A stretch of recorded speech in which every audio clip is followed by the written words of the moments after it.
Sobre o autismo, muitas pesquisas mostram um atraso no diagnóstico com uma idade avançada, por exemplo, de 5 anos, segundo até um outro podcast que a gente fez, de uma publicação de 2020, e ao lado de um atraso no diagnóstico, um atraso no início da intervenção, porque muitas vezes a gente entende que tem que esperar o diagnóstico e depois tem que ficar na fila esperando a intervenção para só depois começar a intervenção.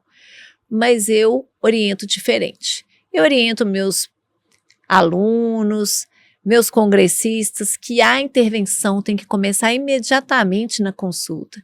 E eles me perguntam, como assim? E é sobre isso que a gente vai falar aqui hoje. Como assim, doutora Lil, a intervenção começa na consulta? Como assim, doutor Fred, a intervenção começa na sua primeira consulta? E aí, doutora Lil, tudo bem? Tudo bem a você que nos acompanha aí de casa, do trabalho, do consultório, de qualquer lugar que seja. Seja você muito bem-vindo, seja muito bem-vinda. Eu sou Fred Veloso, psicólogo, diretor do Instituto Bora Brincar, e hoje a gente vai falar aqui do início da intervenção. Ao saber uma criança que apresenta sinais de risco para o autismo, para outros atrasos no desenvolvimento, o que a gente pode fazer imediatamente, mais do que isso, que o profissional pode orientar para que os pais façam no início da intervenção. Porque a gente ouve muito, né, doutora Lil? O início da intervenção deve ser feito na consulta de pediatria, na consulta do médico que atende crianças, antes do diagnóstico. Mas como que se inicia essa intervenção? O que você pode dizer para a gente, você que é aí professora de tantos médicos que atendem crianças, você que é formadora, né, que traz aí questões relacionadas ao conhecimento, aos seus anos de conhecimento, aos seus anos de experiência, o que você tem para falar para a gente poder conversar essa nossa conversa aqui? Isso é muito legal, Fred, porque muitas vezes o médico, quando ele começa a aprender mais sobre o autismo, ele entende, nossa, eu já estou sabendo e aí eu sei fazer um encaminhamento, então. Só que esse encaminhamento que esse médico vai fazer, muitas vezes vai ficar engavetado por muito tempo.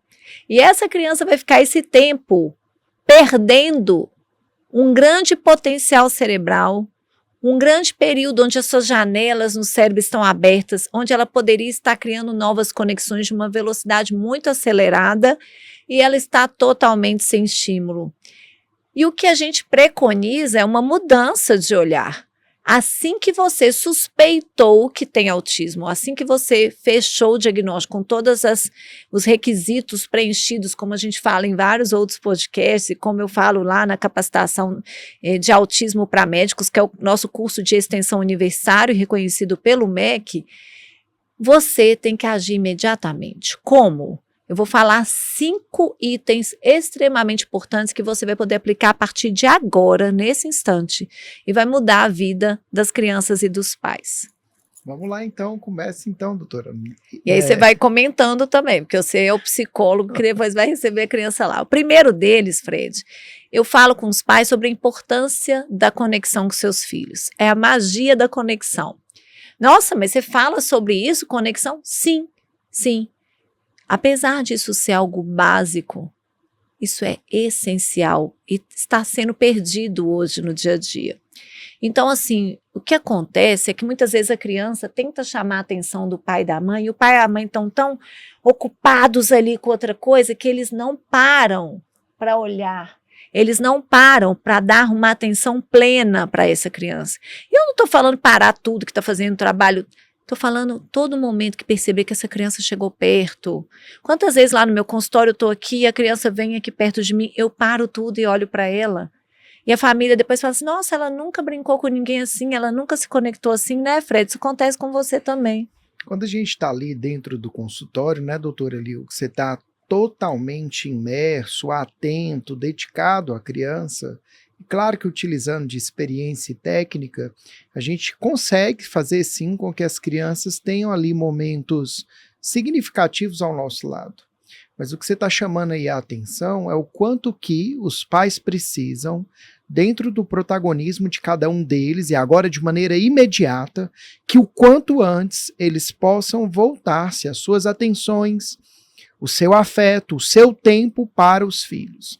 a gente vê que nesse momento a gente tem famílias em situações diversas. E aí cabe ao médico que orienta as famílias e cuida de crianças, tá atento a qual é esse momento que a sua família, do seu paciente, está passando naquele instante.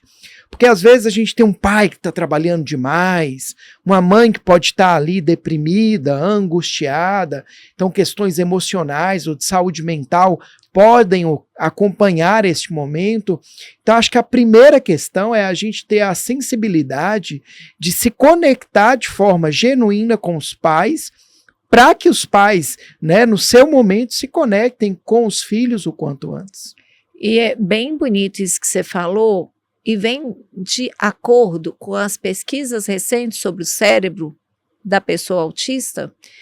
Inclusive, a gente fez um outro podcast sobre uma publicação de 2023 na revista científica internacional Cerebral Cortex, que fala sobre alterações na substância branca.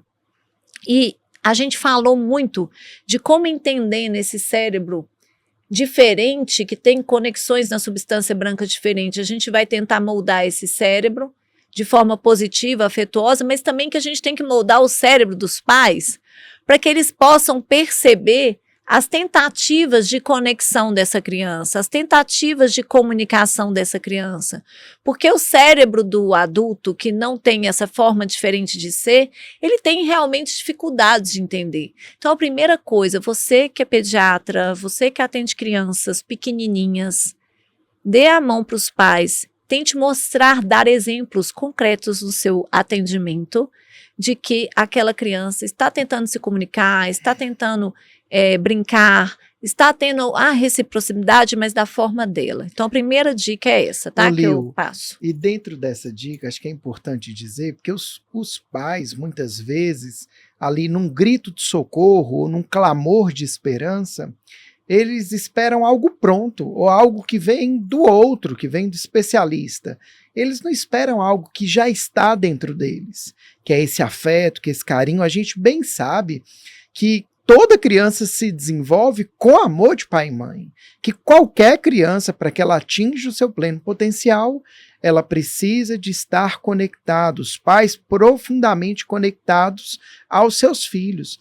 E no caso do autismo, a gente sempre levanta essa bandeira que os pais não causam autismo nos filhos, mas eles são os principais protagonistas para que as crianças alcancem o seu pleno potencial. Então, né, quando chega uma família ali angustiada e que precisa rapidamente do luto ir à luta, né, ao amor de cada dia, a conexão de cada dia, a dedicação de cada dia, o melhor tempo dedicado aos filhos a cada dia, talvez trabalhar um pouquinho mesmo, ou um pouquinho a menos, arrumar ali um momento na hora do almoço, no início da manhã ou no final do dia, de juntar todas as suas energias e dedicar ao seu filho. Essa questão de dar ao seu filho imediatamente agora o seu melhor é, na minha opinião, sem sombra de dúvidas, essa reconexão existencial com o dom de ser pai, com o dom de ser mãe, sem sombra de dúvidas, é a primeira e principal mudança que toda família tem que ter ao receber um diagnóstico. Número 1.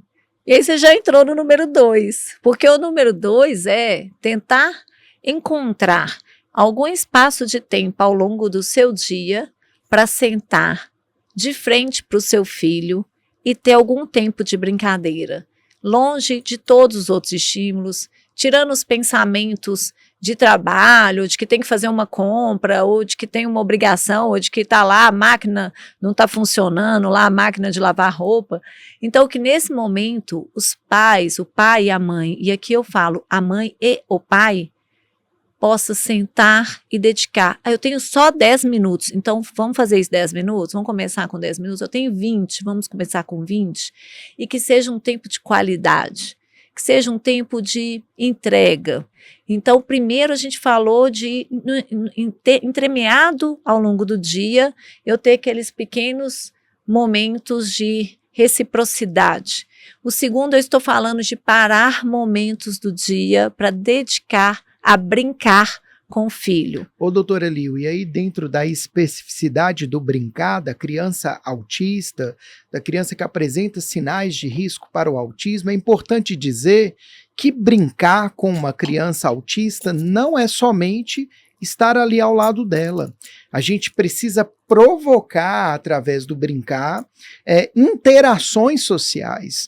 Essa questão da noção da troca de turnos, essa noção do controle compartilhado da brincadeira, mesmo que partindo do seu interesse, seguindo a sua liderança, como a gente ouve em alguns modelos. O que de maneira prática a gente pode orientar os pais, e que eu faço isso no consultório, já vi você fazendo também, é perguntar para os pais, olha, qual é o momento do dia, quais são as brincadeiras que você sente uma maior interação, que você sente mais prazer, que você sente essa conexão que vai e volta. Porque se essa conexão ela é repetida de maneira genuína, mais vezes ao longo do dia, a gente está aumentando de maneira natural essa questão da orientação social. Porque é importante dizer, doutora Liu, que para os pais, essa não reciprocidade do afeto investido aos filhos quando se brinca é algo difícil, mas se eu encontro ali, dentro de um número maior de oportunidades, aquelas questões que pais e filhos se conectam e que se sentem conectados, a gente pode daí ter os primeiros passos daquilo que a gente deve fazer em brincadeiras. Maravilhoso, você falou aí princípios relacionados à análise aplicada do comportamento. Esses princípios são usados na análise aplicada do comportamento, que é o ABA, e várias outras formas de intervenção. Só que a gente, e muito obrigada, que isso é maravilhoso, e eu falo para os profissionais que a gente tem que entender dentro da realidade de cada um. Porque às vezes esse pai e essa mãe não têm essa facilidade de brincar. Eu nasci com um cérebro super criativo para inúmeras brincadeiras, então eu consigo ter vários repertórios, e às vezes esse pai, essa mãe, ninguém nunca brincou com ele, ninguém nunca sentou para fazer uma atividade legal com ele. Então ele não tem no seu cérebro formado lá uma conexão que vai trazer para ele uma possibilidade de saber como brincar. Então, também é nosso papel a gente perguntar, igual o Fred falou tão lindo aqui, o que você faz no dia a dia com o seu filho que pode ser considerado como uma brincadeira? E aí a gente pode aperfeiçoar isso. E aí no consultório também você pode sentar e dar exemplo, olha aqui, você pode comprar esse bloquinho baratinho, ou você pode pegar aqui uma garrafinha PET na sua casa pequenininha, criar essa brincadeira aqui, você pode brincar com ele, olha como é que ele acha interessante. E aí trazer para a linha do olhar e ficar, né, sorrindo de forma divertida. Então, a gente tentar fornecer para estes pais modelos e dar o suporte, falar com eles, está tudo bem, a gente vai juntos, a partir de agora estou do seu lado, cada vez mais você vai ampliar seu repertório de brincadeiras, sua capacidade de se conectar com seu filho. Essa pergunta ela é crucial. Quais são as brincadeiras que o seu filho dedica a você mais atenção? Que seu filho sorri para você. Tem aquela assim, né? Que Picabu, né? De esconder, achou que é muito legal. A gente geralmente, doutora Liu, sugere aos pais que façam inclusive 3 pequenas listas. Lista número 1, anote aí que isso é importante para você. Quais são as brincadeiras entre pessoas que não envolvem brinquedos, que são para vocês familiares, prazerosas, divertidas? Pega-pega, esconde-esconde, fazer cosquinha, apareceu e achou, upa-upa cavalinho, vai cair no chão, e uma brincadeira que promova diversão e orientação social, ou seja, que tanto que a criança ela tem noção da minha participação nessas brincadeiras entre pessoas. Faça essa listinha e torne essas brincadeiras uma rotina ao longo do dia. O papai chega fingindo que é o avião. Oh, o papai chegou. E isso chama a atenção da criança. Se eu repito isso diariamente, eu estou aumentando a orientação social, e essa orientação social de olhar, observar e imitar é a base de tudo. Lista número 1. Lista número 2 e número 3. Aquelas brincadeiras onde existem brinquedos, instrumentos, uma panela, um carrinho, um peão, de que maneira que nós conseguimos compartilhar o controle nessas brincadeiras? O que é que eu estou chamando aqui de compartilhar um controle?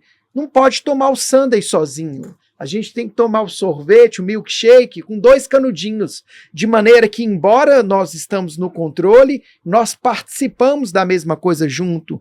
Uma coisa muito interessante quando se envolve objetos e brinquedos é duplicar os brinquedos, 2 carrinhos, 2 bonecas, 2 bolas. Pode ser baratinho, né, Fred? R$1,99 na 25 de março, ou em qualquer outro lugar, fiquem bem à vontade, porque aqui a questão não é o tanto que o brinquedo é interessante, mas é que o meu manuseio no brinquedo faz com que a brincadeira seja interessante.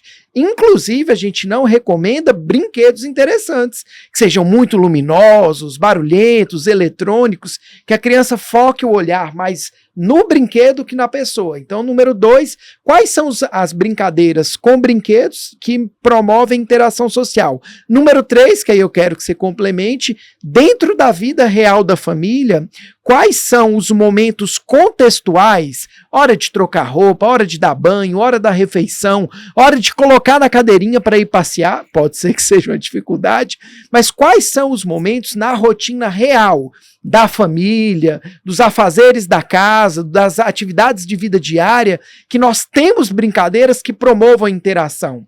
Olha o avião na hora da comida, vou jogar água no papai na hora do banho, e a criança vai lá e olha com admiração e quem sabe daí surjam as primeiras imitações. Então, faça uma listinha de brincadeiras entre pessoas, de brincadeiras com objetos que são compartilhados e haja daí uma interação e de brincadeiras na rotina, nas atividades de vida diária e nas atividades da casa. E aí você entrou na terceira, né? Porque a terceira é exatamente, então o Fred está antecipando. É que eu empolgo quando o assunto é A terceira é exatamente você trazer a criança para as atividades do dia a dia. Porque eu não tenho tempo, muitas vezes, e os pais não têm tempo, porque a gente tem múltiplos afazeres. Eu tenho que fazer um almoço, eu tenho que fazer um jantar, eu tenho que estender uma roupa no varal, eu tenho que passar uma roupa, eu tenho 3 filhos, então lá em casa é muito intensa, assim, as tarefas do lar, mas quando eu trago os meus filhos para as atividades do lar e faço essas atividades, não é assim, ai que saco, eu tenho que lavar vasilha, não aguento mais, não. Nossa, eu vou lavar vasilha agora, vai ser muito legal, vem cá comigo, que aí eu vou ensaboando, você vai lavando as vasilhinhas de plástico, que você lava muito bem, vem cá comigo, e a gente faz daquele momento um momento legal, divertido. Várias pesquisas mostram que esses aprendizados são aprendizados extremamente importantes, inclusive se a gente está pensando que a gente quer que essa criança autista seja independente na vida depois jovem, de adulto, eu já estou treinando a independência e eu estou treinando várias funções executivas, várias habilidades e me conectando com essa criança. Então assim, Fred, você estava falando aí, primeiro eu estava rindo, porque hoje antes de vir aqui chama Estúdio Sim, onde a gente grava. Aí eu comecei a fazer dancinha, eu estava lá super com pressa, né? Mas eu comecei a fazer uma dancinha assim, sim, sim, sim, lá em casa para as meninas, estava só a Lara e a Alice. E aí os meninos lá em casa começam a brincar do nada, fazer gracinha, né, Fred? Os meninos falam assim, ai meu Deus, agora a mamãe virou virou, tá doidinha, tá fazendo gracinha, esqueci, a mamãe tá fazendo gracinha para aparecer, porque é isso, eu me torno brinquedo e me torno interessante. É uma maneira de se conectar ali nas coisas do dia a dia, não e na correria, o tempo que a gente tem. Eu tô ali correndo, eu tenho que sair logo, mas aí eu faço uma gracinha ali, e eu me torno brinquedo, e aí eu venho e falo aqui, mamãe vai passar um batom, vem cá me ajudar, porque eu não tô achando, qual brinco você acha que eu coloco?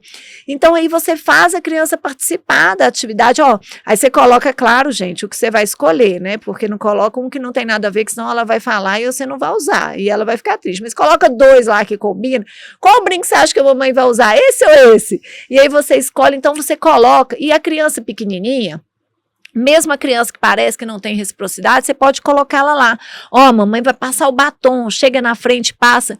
A criança pode não estar olhando diretamente para você, mas ela está percebendo tudo ao redor. Isso é lindo, né, Fred? Demais. Ô, doutora Lívia, quando você fala dessa inclusão, né, nas atividades do dia a dia, atividades domésticas, atividades de vida diária, o quanto que é importante a gente perceber, a gente vê tantos relatos da criança que aprendeu a jogar roupa suja no cesto, lixo no lixo, né? Porque o papai estava fazendo, porque a mamãe estava fazendo, e de algum momento, em vez de se deixar ser sequestrado, tomado pelo corre-corre do dia a dia, ele conseguiu ali, né, de uma maneira mágica e esforçada, incluir os filhos nessas atividades. É claro, gente, que dá mais trabalho. É claro que vai tomar mais tempo, mas é um tempo precioso. Não vai ser mais só cuidar das coisas, não vai ser mais cuidar do meu filho para que ele fique limpo, para que ele fique bem alimentado, para que ele fique arrumadinho e bem vestido. A gente está falando da interação que pode acontecer e que deve acontecer, e que é um tesouro em cada um desses momentos. E aí eu vou para uma... Pode falar. Vou falar agora, antes dele falar, né? Eu vou falar o quarto item. O quarto item, que é extremamente importante e que é imediato e que é poderosíssimo, é retirar as telas ou reduzir para o mínimo possível. Então, retirar as telas das crianças de 0 a 2 anos é 0 de tela e é para cortar total. De 2 a 5 anos, a Sociedade Brasileira de Pediatria, a Academia Americana de Pediatria fala 1 hora por dia no máximo. Mas então não precisa ficar no máximo. Eu posso ficar com 20 minutos, 15, ou eu posso ficar sem nada de tela. Inclusive tem linhas que falam hoje que até 3 anos não devia ter telas. Então assim, eu vou usar telas em um momento curto do dia, que não seja no momento que muitas vezes a família fala, mas eu estou fazendo comida, aí eu deixo ele na tela. Eu estou jantando, eu deixo ele na tela. Eu estou tomando banho, deixo ele na tela. Tente colocar seu filho do seu lado, mesmo se estiver tomando banho, coloca ele lá do seu lado no banheiro, coloca na cozinha. Então, assim, retirar as telas. E depois de 5 anos, é no máximo 2 horas por dia, também no máximo. E evitar 2 horas antes de dormir e horários de refeições. E para que a gente tire as telas dos meninos, a gente também tem que orientar os pais a reduzir as telas. E aí é um outro tema que a gente fala muito, acompanhe tudo que a gente fala no canal. A gente fez uma revisão de mais de 200 artigos científicos, né, Fred? Para falar com propriedade sobre essa questão das telas na infância e na adolescência.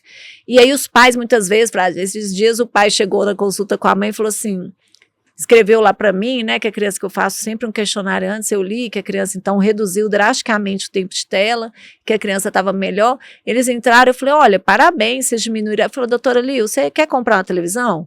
Porque a gente tinha comprado uma televisão gigante, e a televisão está lá em casa, e ninguém mais liga a televisão. Então, assim, agora a gente está anunciando no LX, mas a gente vai anunciar primeiro para você, porque eu sei que proibiu, ninguém lá em casa assiste ela mais, mas eles falaram, valeu a pena ver a televisão maravilhosa, gigante, parada, e meu filho se desenvolvendo de forma plena. Olha, com esse assunto a gente tem que ser radical, e aqui vai alguns recados na nossa conversa. Telas não causam autismo, mas a gente vê vários estudos que demonstram que as crianças autistas, elas têm um uso frequente de telas mais cedo do que a população geral, que elas usam em maior quantidade do que a população geral, e isso para a gente tem um malefício duplo que eu queria deixar aqui registrado.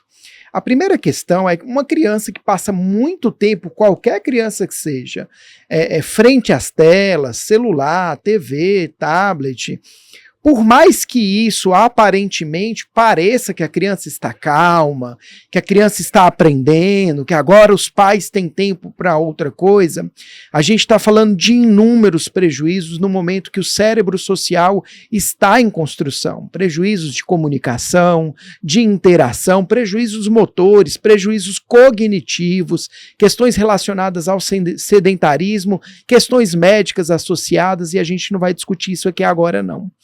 Mas em relação ao autismo, é importante a gente estar aqui comunicando que a gente também está falando de hiperfocos. E muita atenção no que eu vou falar aqui agora, que eu queria que você complementasse, doutora Lil. Toda criança no início da vida, ela tem muito prazer em fazer 2 coisas.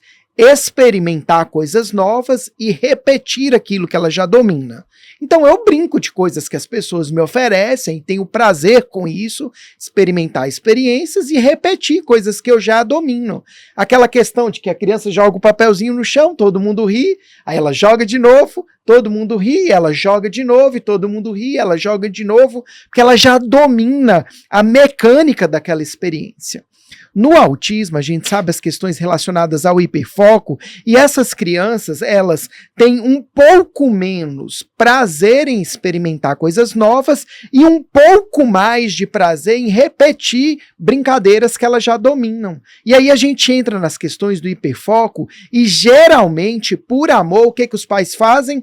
Eles dão para as crianças aquilo que elas gostam. Então, se a criança gosta de dinossauro, você dá 1, 2, 3, isso é natural. Carrinho, 1, 2, 3, coisas do mar, 1, 2, 3. Mas quando isso se avoluma, e aí a gente dá 20 carrinhos, 40 carrinhos, a gente está privando a criança de ampliar possibilidades de relação, de aprender coisas novas, e aí eu chego onde eu gostaria. Quando isso é relacionado às telas, aí a gente tem imensos prejuízos. Então, cada vez mais a gente vê a criança, né, como a chupeta digital. Então, a criança só se acalma quando usa telas. A criança só se diverte quando usa telas. Quando ela está fora das telas, ela está entediada. Então, se a gente quer fazer algo imediatamente para a criança autista entrar num caminho de desenvolvimento e atingir o seu pleno potencial, é importante considerar a retirada total das telas e a introdução de outros estímulos que possibilitarão gradualmente novas experiências e novos aprendizados. Perfeito. Desculpa que eu demorei, mas é porque isso é importante, está aqui no meu coração e eu preciso falar. As telas não... vou repetir. As telas não causam autismo, mas as telas causam atraso na comunicação e déficit na interação social. Ainda fazem esse cérebro perder o potencial de vários outros aprendizados que existem no mundo. Então, se você quer aprender mais sobre isso, nos acompanhe aqui neste perfil, nas nossas redes, porque você vai saber as evidências científicas para poder orientar melhor todas as famílias. E isso é transformar o mundo através da neurociência com afeto. E assim, doutora Lil, me perdoa te interromper, não adianta a família ficar magoadinha não. O médico me orientou que tem que tirar a tela, ele não sabe como é que é o dia a dia. Sabe sim, ele é ser humano, é de carne igual você. Se seu filho tá lá pré-diabético, o médico vai falar assim, tem que tirar o açúcar. Não, doutor, não adianta ficar magoadinho. É claro que eu vou cuidar do lazer dessa criança, da atividade física, da alimentação como um todo, do descanso. Não quer dizer que retirar o açúcar está resolvido o problema. Não quer dizer que retirar as telas está resolvido o problema de uma criança que apresenta atrasos no desenvolvimento, sinais de risco para o autismo. Mas diante de uma evidência científica que mostra, revisões sistemáticas demonstrando que crianças autistas, elas têm um tempo de utilização maior e mais precoce do que a população geral, eu preciso fazer algo com isso para que essas crianças atinjam o seu pleno potencial. Então nós estamos aqui falando baseado na ciência, que devemos considerar a retirada do uso de estímulos que são altamente prazerosos, porém não sociais, preferidos por crianças autistas, para que possamos introduzir através de brincadeiras, partindo do seu interesse, e atividades lúdicas prazerosas de estímulos sociais, para que essas crianças aumentem inicialmente a sua orientação social e, como bons aprendizes sociais nas nossas mãos, possamos ensinar inúmeras habilidades nas várias esferas do desenvolvimento. Isso é muito legal. E quando eu costumo falar de telas, sempre tem uma mensagem ou outra assim, eu agradeço as telas porque eu tinha que arrumar a casa, porque me permitiu fazer os outros afazeres. Você é um indivíduo, é uma experiência. A gente tem que se basear nas pesquisas que mostram vários indivíduos. E, infelizmente, o que a gente atende todos os dias são crianças que não tiveram desfecho positivo com o uso das telas. Então, a gente tem que usar o discurso da ciência para prevenir, porque é muito triste quando a gente tem uma criança que teve seu desenvolvimento mais comprometido ainda por excesso de telas. Então, cuidado você com o que você escreve, com seus comentários, porque a gente que está no dia a dia, que vê lágrimas das mães, lágrimas dos pais, e a gente que vê a felicidade quando a gente reduz as telas ou tira as telas da criança, se desenvolvendo muito mais, a gente tem responsabilidade baseada em algo científico, práticas baseadas em evidências, e não fake news e achismo. Então, eu queria pedir para que vocês possam nos ajudar a divulgar essas informações e para que as pessoas refletissem mais, ao invés de dar comentários aleatórios, fornecer comentários aleatórios, forneçam comentários científicos, e as pesquisas vêm mostrando isso, e a gente vem assistindo a um aumento absurdo da prevalência de transtorno do espectro do autismo, de transtorno de déficit de atenção e hiperatividade, de transtorno opositor desafiador, de transtorno de ansiedade generalizada. Todas as curvas são ascendentes. Então não dá para a gente banalizar nesse mundo de hoje o impacto do ambiente, das tecnologias no cérebro da criança e do adolescente. Eu acho lindo, doutora Elil, quando você fala lá na sua capacitação relacionada a quociente digital, que com o advento das tecnologias e das telas, uma proposta de conectar as pessoas, de mais qualidade de vida, a gente vê um aumento exponencial de transtornos do desenvolvimento. Então, quanto que o aumento das tecnologias, o uso não refletido, o uso exagerado, a gente vê, né, prejuízos a curto, médio e longo prazo. E como que é lindo quando a gente vê, né, lá no consultório, as famílias que relatam: olha, doutora ali, eu tive o meu filho de volta, que eu tirei as telas, e a gente não tirei as telas da mão dele, eu tirei as telas da mão dele e da nossa. Então eu também deixei de lado as telas para que a gente pudesse se reconectar. E o interessante é que, de forma muito particular, no início da intervenção da criança autista, ela reclama, ela exige, é uma exigência, essas conexões ao longo do dia. Então, mais tempo de brincadeira, mais tempo qualitativo dos pais nas coisas do dia a dia, mais brincadeiras com pessoas, mais brincadeiras com objetos, tendo essa triangulação da atenção compartilhada, mais brincadeira ao longo do dia, né? O brincar da criança autista, ele é solitário e repetitivo.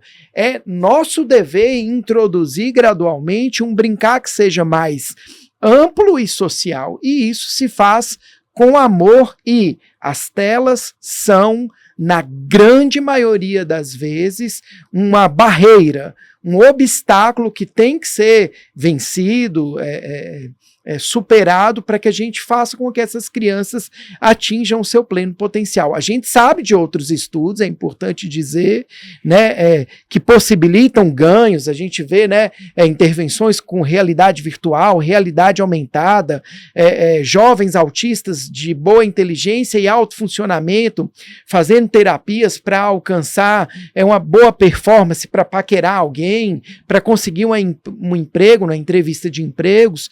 Então, assim, a gente sabe, outra coisa que a gente utiliza muito com crianças acima de 3 anos de idade é a criança fazer uma atividade e correlacionar aquela atividade que ela fez ali 5 minutos no tablet de maneira presencial com outra criança. Então a gente vê alguns estudos, a criança ali montando a casinha de Lego no ambiente virtual, e depois ela vai fazer isso no ambiente físico com outra criança, e a gente vê relatos de pais, a gente vê as crianças adquirindo habilidades. Então a gente não está dizendo que as telas causam só prejuízos nas crianças, mas é uma espada de 2 gumes, de tão difícil manejo, que quando necessário a gente precisa dar essas orientações.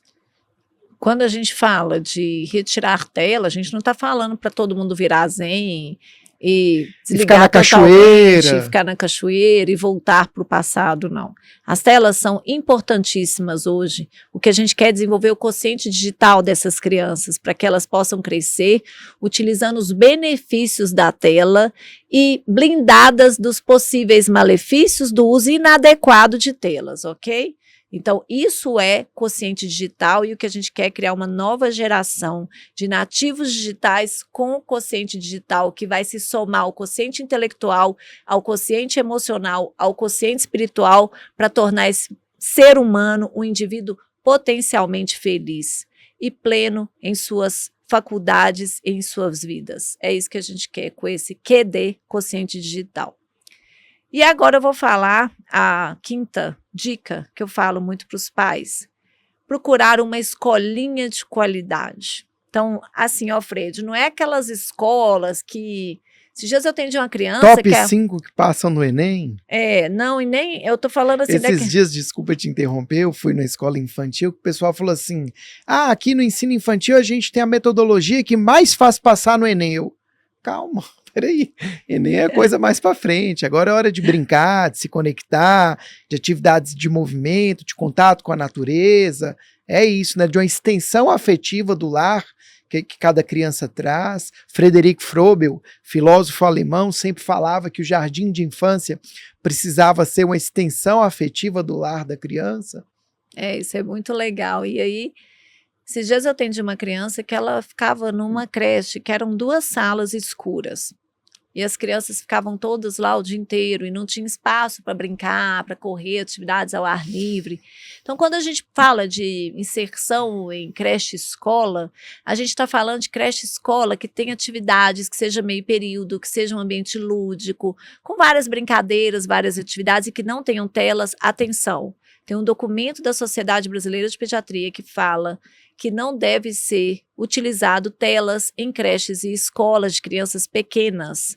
Esse documento, eu presidi o documento, ele está acesso liberado para todas as pessoas, para todas as escolas, e eu peço a você que nos ajude a divulgar esse documento e que a gente possa criar um movimento nacional. Porque a criança vai para a escolinha para conectar com os outros meninos, porque ali o cérebro dela está recebendo o estímulo do coleguinha tomando o brinquedo do outro, do coleguinha tentando conversar, do coleguinha dançando, do coleguinha brincando, do coleguinha vindo e abraçando, do coleguinha vindo e tomando o brinquedo dela, dele colorindo e o coleguinha colorindo junto, deles correndo no pátio, deles subindo no brinquedo, deles vendo a professora desenhar no quadro. Então, um ambiente riquíssimo, onde esse cérebro está recebendo estímulos o tempo inteiro. Toda vez que esse cérebro recebe um estímulo, vai formando a sinapse. E se o estímulo acontece todo dia, forma o quê? Rede neural. Formou rede neural, desenvolveu habilidade. E habilidade é aprendizado. E quanto mais aprendizados positivos, mais essa pessoa vai se tornar um ser humano feliz e bem-sucedido na vida, com ele mesmo, com as colegas, com a família, mesmo ele sendo autista. E aqui um apelo, né? A gente sabe que nós temos aí professoras que se assemelham a fadas no ensino infantil, pessoas assim com um dom de cuidar de crianças, que é algo extraordinário, mas a gente vê muito relato de crianças com sinais de autismo, a escola dizendo assim, mas ele não dá trabalho nenhum, ele fica lá tão quietinho, ele é o ledor da sala, ele fica lá lendo o livro o dia inteiro. Convoquem essas crianças para o ambiente social. A gente precisa dizer que crianças autistas, nesses ambientes, eles precisam de mediação. Eu não estou dizendo que todas as crianças vão precisar de um acompanhante escolar, de um auxiliar de inclusão, mas todos eles precisam, dentro do seu plano de ensino individualizado, de que os educadores estejam atentos para possibilitar mais interações sociais, mais orientação social da criança em relação aos seus pares e também aos adultos, né? É comum a gente ouvir dizer assim, ele se interessa mais pelos adultos do que pelos pares. Tudo bem, mas qual é a parcela que nós temos de responsabilidade nisso tudo? Porque volta e meia chega um coleguinha ali que mexe com o outro, eu poderia utilizar dessa oportunidade para criar ali o que você disse, conta para ele de novo. E aí esses reforçadores naturais que são as crianças no ambiente escolar também poderiam ser muito utilizados a depender da nossa sensibilidade e atenção para as crianças com autismo ou com sinais de risco com autismo. Vamos aqui para o nosso resumo?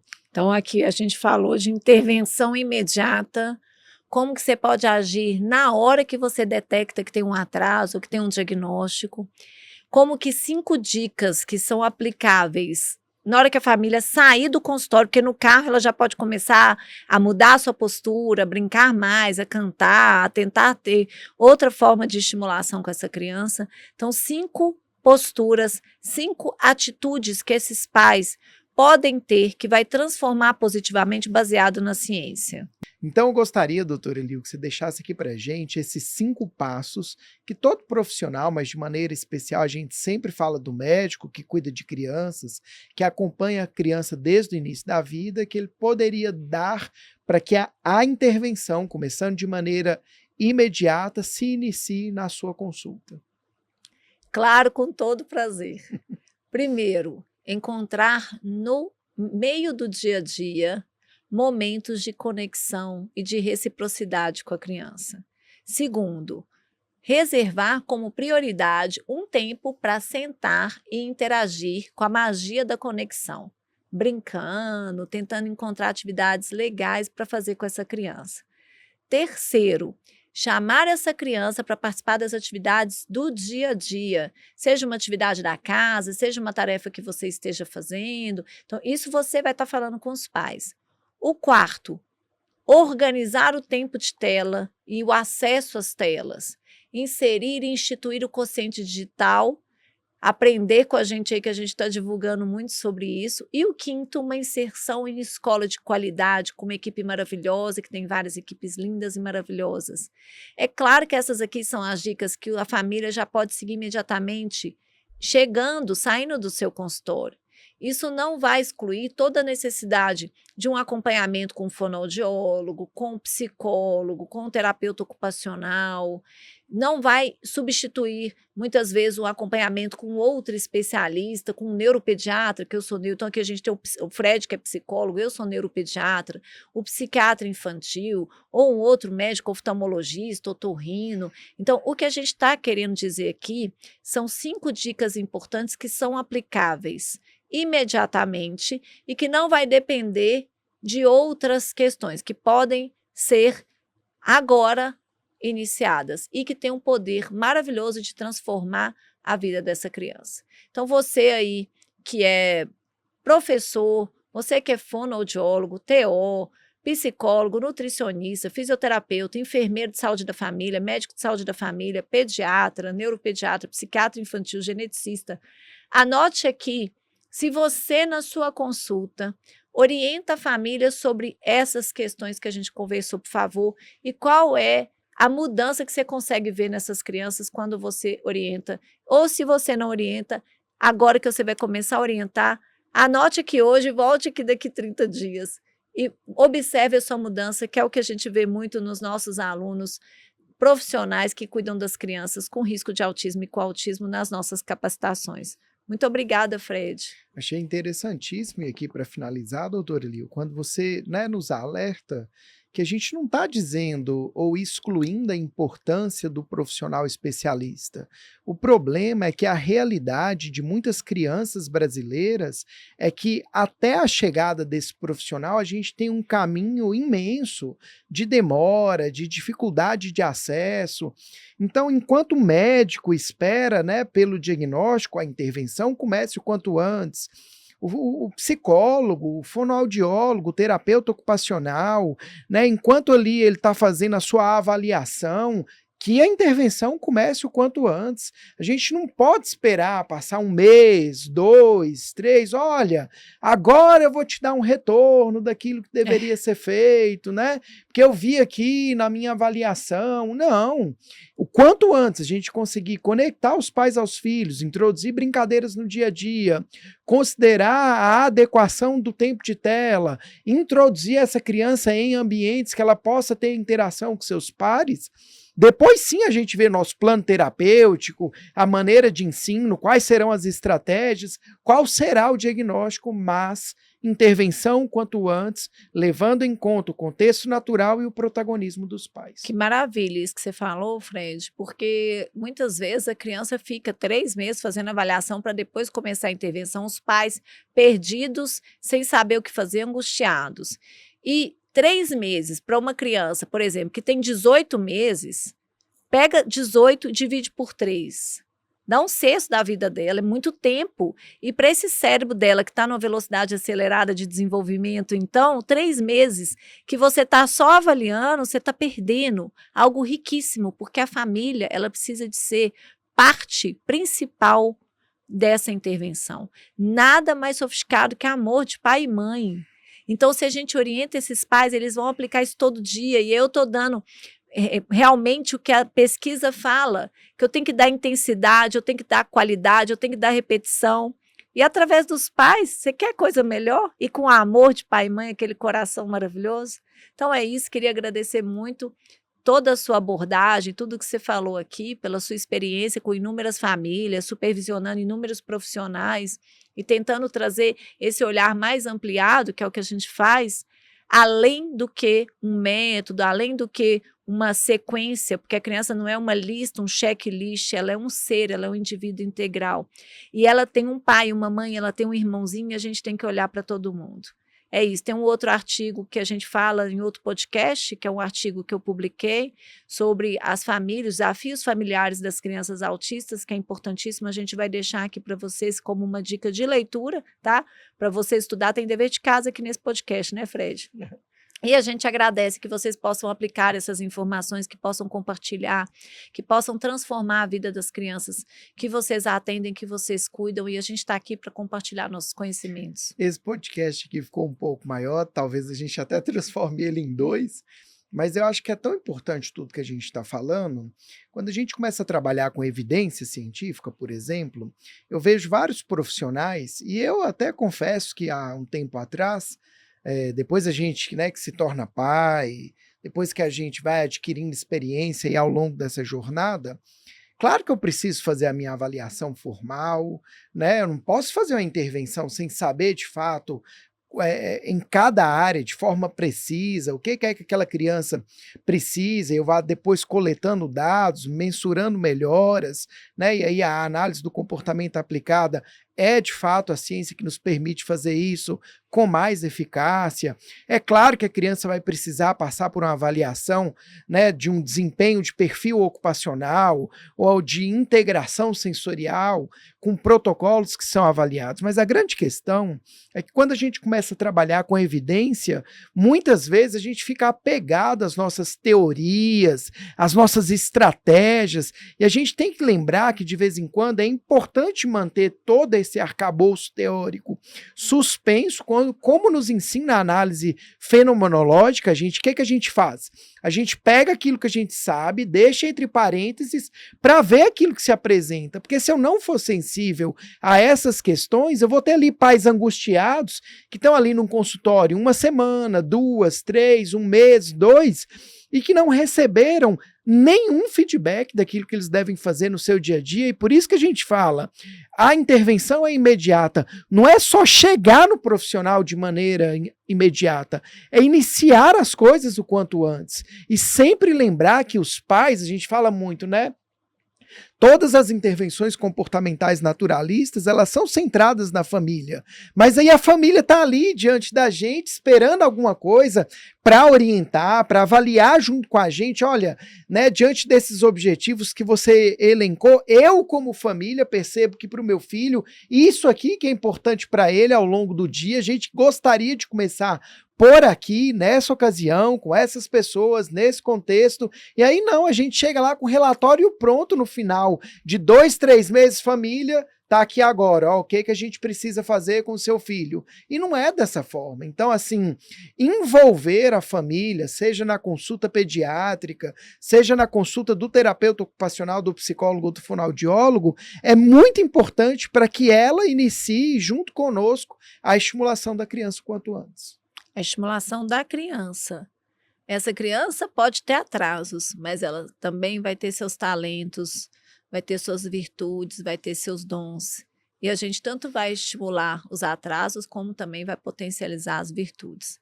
Então, esse olhar integral é essencial.